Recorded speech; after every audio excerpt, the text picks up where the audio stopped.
evening, you're watching Fiji Today.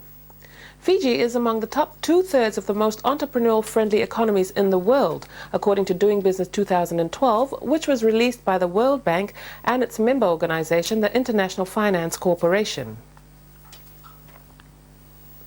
The report measures the ease of starting and operating local businesses in over 130 economies, ranking each nation's economy in 10 distinct areas of business regulation, from registering property, paying taxes, and enforcing contracts. The ranking shows consistent efforts on behalf of government to foster the spirit of entrepreneurship among its people, empowering them to enhance the way they live, work, and compete. Attorney General Ayaz Sid Qayyum says government is committed to investing in the Fijian people, who will continue to drive innovation and sustained economic growth in the country and the region. In addition, continued development of Fiji's relationships in foreign trade and investment, government is pursuing additional priorities such as information technology, emergency preparedness infrastructure development, healthcare programs, social welfare, and environmental policies. The Land Transport Authority has begun a crackdown on privately owned vehicles involved in illegal public service vehicle services. This follows complaints from legal operators who claim to be suffering the loss of income because of illegal operations.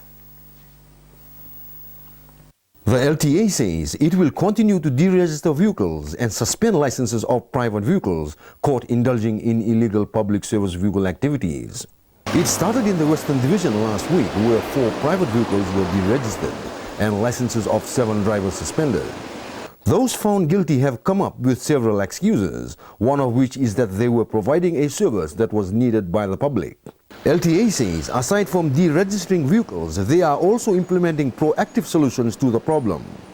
We are trying to address the issue of our transport demand with the legal operators.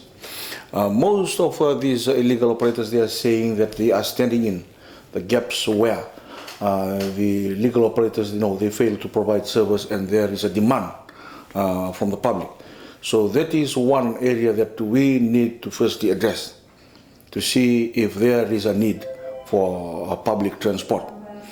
Illegal operations within the public service vehicle sector are a common problem experienced countrywide.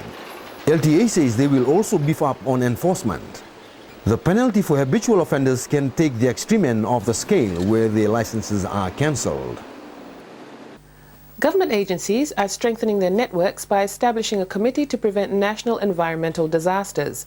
Permanent Secretary for Local Government Taina Tangivakibau says there are mechanisms already in place to deal with man-made disasters such as landslides, fire and structural collapse. We have already established intergovernmental committees. It's not only us, it's also through our Ministry of Defense. There are already committees in place. And with our fire authority, we already have some mechanism in place to deal with those when they arise. When appropriate, we will of course call on technical advice from our friends, our partners overseas. But for the moment, we believe we are making appropriate ground level preparation in terms of getting all the relevant bodies, our disaster management unit, our defense ministry, as well as our National Fire Services, which also comes under the Ministry of Local Government. Join us again after the break.